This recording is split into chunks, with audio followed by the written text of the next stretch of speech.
But the word is spelled NEI space GE. Right?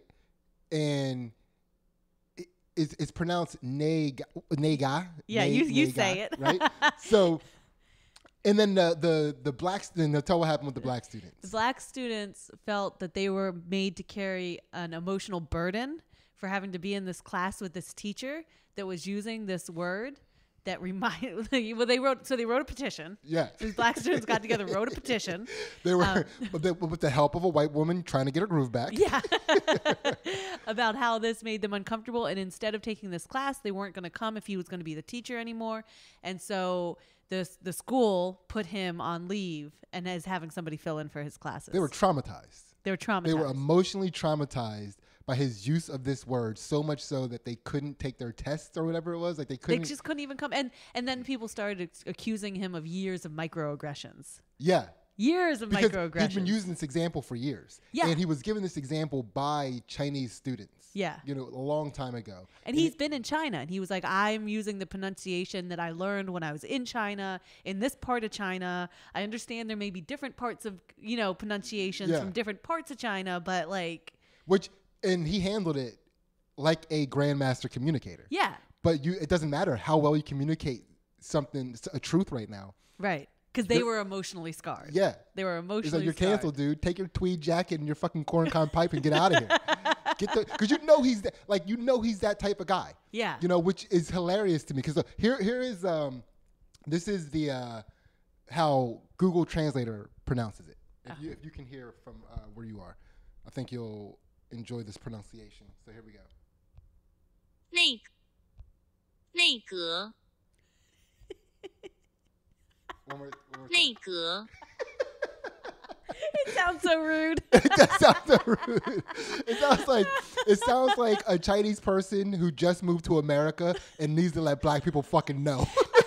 I just recently read somebody's Facebook post, and they were talking about how people in China are so racist. They were like, people in America who are upset by all this need to travel. Like, China is the most racist place. Now I'm like, maybe China's not so racist, and they just don't know what they're saying. They're just not articulate in their own language, right? It's just a bunch of that. It's just filler words. Yeah.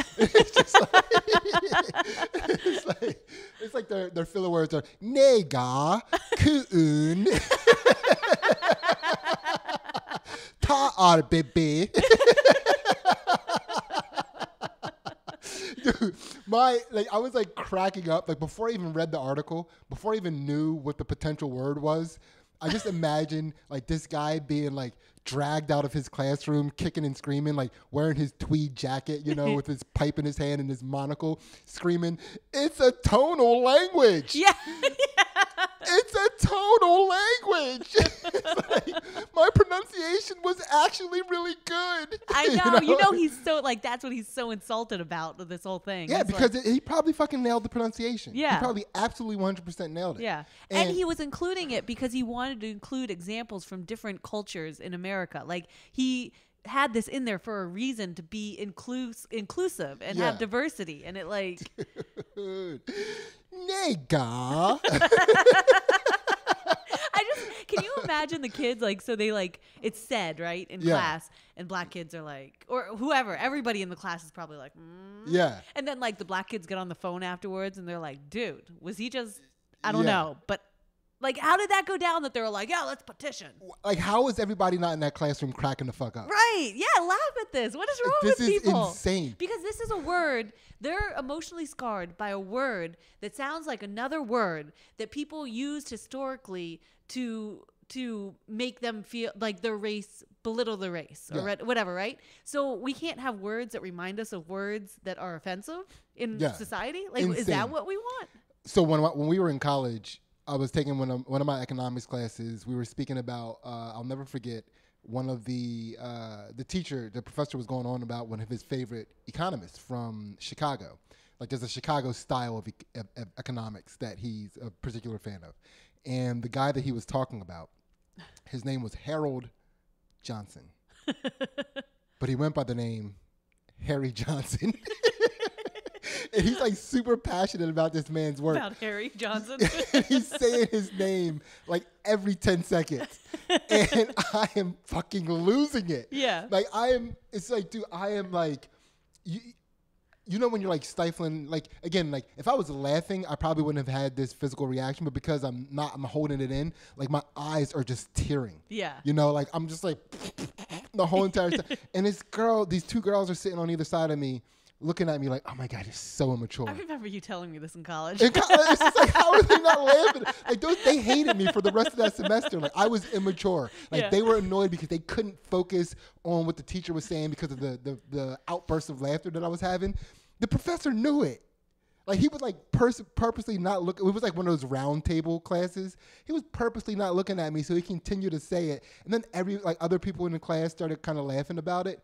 And these future Karens were just like, ugh, how dare. It's like, that's what I imagine the classroom was full of. Yeah. You know, it's like, really? That's what we're making students into these days? Like we can't.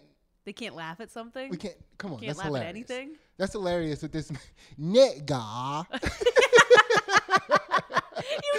He probably was doing all the facial stuff to make it work. Like He had to. Yeah. He's a grand communicator. Yeah. He had to be doing that stuff. Yeah. Like you can't speak a tonal language without doing the tones. Yeah. And because we are here in America, our faces are not physiologically conditioned for these tones. So you got to really go after it. You got to really go after it. You can't, nigga. It's like your eyes open wide and closed. And like it's like a lot of stuff happens. A lot of stuff happens. It's a tonal language. There was all those meetings, like, because did they say the word that he said? Because it's just a Chinese word, right? Yeah. So did they say it in the meetings, or were they like the Chinese word that you spoke that begins with the N? Like, or did they like not say it because saying it would be offensive? It's the Chinese N-bomb. So when you were saying the Chinese N-bomb, that's because, so you saw that they gave you two pronunciations for it in that article. Yeah. Like, I think they were probably using the wrong pronunciation to say the word. You know, they were probably saying naga, not naga. Yeah. Instead of Nei Ge. Yeah. You know, so basically it's the way you were pronouncing naga. And it's like, dude, that's a whole different word in Chinese. What are you talking about? It's a tonal language.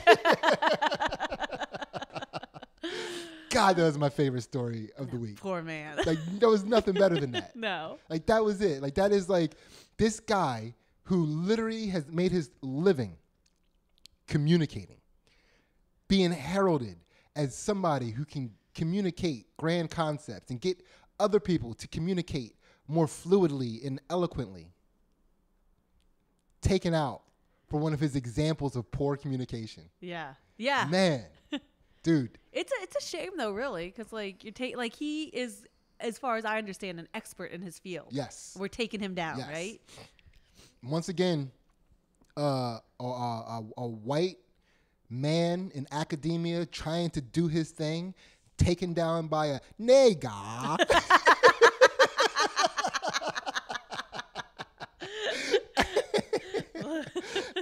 Life really isn't fair. It's not.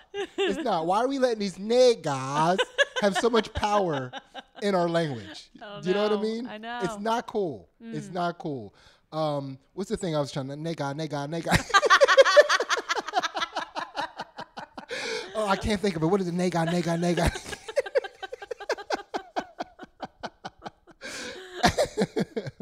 Yeah, I'm what's up? Two Jack Bros, ladies, gentlemen, what is up?